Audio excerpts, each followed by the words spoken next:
मुझे आज सौभाग्य प्राप्त हुआ महाकुंभ में दर्शन करने के लिए। मैं प्रयागराज गया था, त्रिवेणी संगम में स्नान करने का एक सौभाग्य मुझे प्राप्त हुआ और मैंने जो वातावरण देखा, लाखों लाखों श्रद्धालु। विश्व में ऐसा कोई देश नहीं है जहां धार्मिक कार्यक्रम में 50 करोड़ लोग एक स्थान में होते। और आप देखो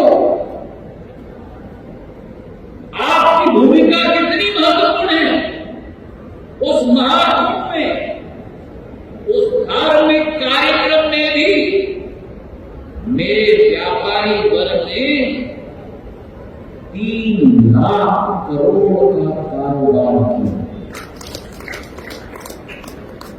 3 लाख करोड़